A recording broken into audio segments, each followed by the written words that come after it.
Just a quick, you mentioned the .ma, the Maya ASCII versus the Maya binary file. If you do file like save scene as options, save scene as, and you see this Maya binary, so Maya ASCII will change that to MA Maya binary, and don't change it manually. Just it'll change it automatically there, and then because if you change it manually, like I can write a B here, but it's saving it as a Maya ASCII. Then if you go to try and open it, Maya will think it's looking at a Maya binary, but you actually saved it as Maya ASCII. So just use don't manually type that in. Just use these options to change it. And then the difference between the two. If I right mouse click on the Maya binary, right mouse click and go to is there an edit? Actually, there's edit. Open with Notepad. Okay. It's just a bunch of unreadable stuff. That's the Maya binary file. Maya ASCII.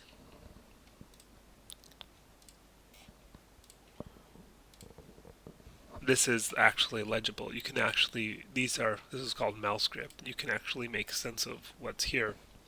The result is that Maya binary file is kind of a closed, like you can't, if something goes wrong with it and you can't open it anymore, that's the end of the story. Whereas a Maya ASCII file, there's a chance of being able to, if you kind of know what you're doing, of going in here and either fixing it or separating out parts of it and that kind of thing. So you'll notice the file size difference here where the Maya binary file is smaller than the Maya ASCII file.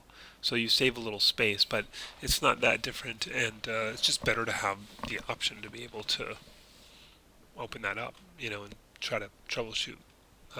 Although it's frankly rare that I do that. Okay, let's take a look at the robot here. It's looking good. Looks good. I like this thing you did down here. Um, for kind of running into this with everybody, I guess. But when you bevel it, you should only select the edges that you need to bevel, as opposed to all of the edges. So you'll notice, for example, here it's doing these sort of weird divot things here. So to solve that, I'm going to select it. I'm just going to isolate selection just to make it easier to look at, and that's this little button right up here. And then to get rid of the bevel, I'm going to make sure my attribute editor is open. You can see attribute editor right here, or Control A. Click on the tab that says Poly Bevel 5 in this case. Hit the select button and then delete, and that deletes that bevel off of that surface. Then I'm going to go ahead and select only the edges I need.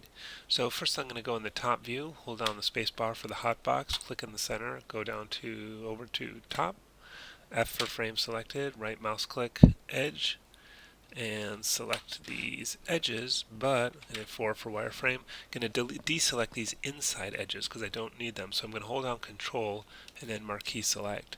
Then let's switch to the front view. Spacebar for hotbox. Click in the center, down to front view. F for frame selected. Hold down Control. Click and drag a very thin box here. See that deselected all those? Click and drag. I'm holding down Control, a very thin box there.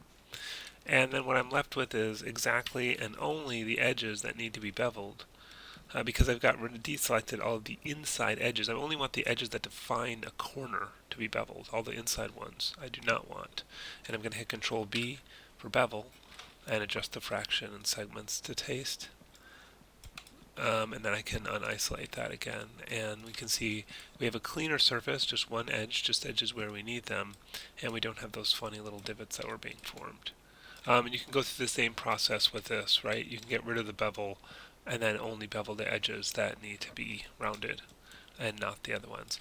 I like these additional details that you've put in. Those look really good. As well as these little panels here and the hinges. It's a nice touch. I would argue that these should be a little bit bigger. But at this point, what you don't want to do is you don't want to scale, because what happens is, look at the shape of the bevel. It's got a nice rounded shape. If I scale this, see how it messes up that shape? So instead of that, I'm going to select both of these, shift select that, right mouse click, go to vertex, marquee select all of those vertices, W for move, and click and drag. And see, now I'm maintaining that shape, but making the whole thing longer. Right mouse click object, right mouse click object. Whoops. and then move these back to center that again. And I think that's a little bit more like the reference. Might have gone a bit rounder in the front there. Might have. I don't know why there's all these extra splits. I think you did this a little differently somehow. There's a poly split ring here. I don't know why you have those. You shouldn't really need those.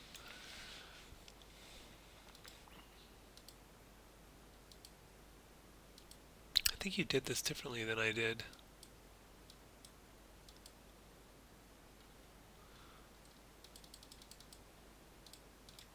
Just out of curiosity, let's sort of try that again.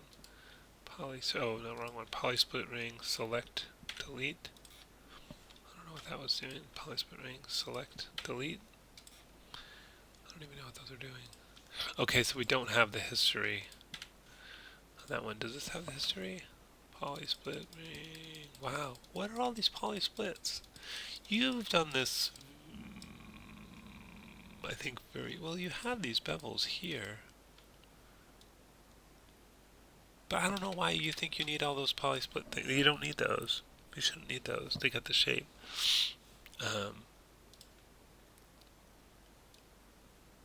Yeah, a little rounder in the front there I think is better. And yeah, maybe a little rounder here too. But you don't need all those extra splits. It's got more geometry than it needs. But see, I think this shape is closer than that shape to the reference arm. Looking good. I love this on the back here. Oh, I especially like this kind of thing you've done here and that little tab there. It's like where the battery's kept or something. That's nice. Yeah, really good work on this. How's your outliner? Yeah, that's good naming. Careful naming. Very good.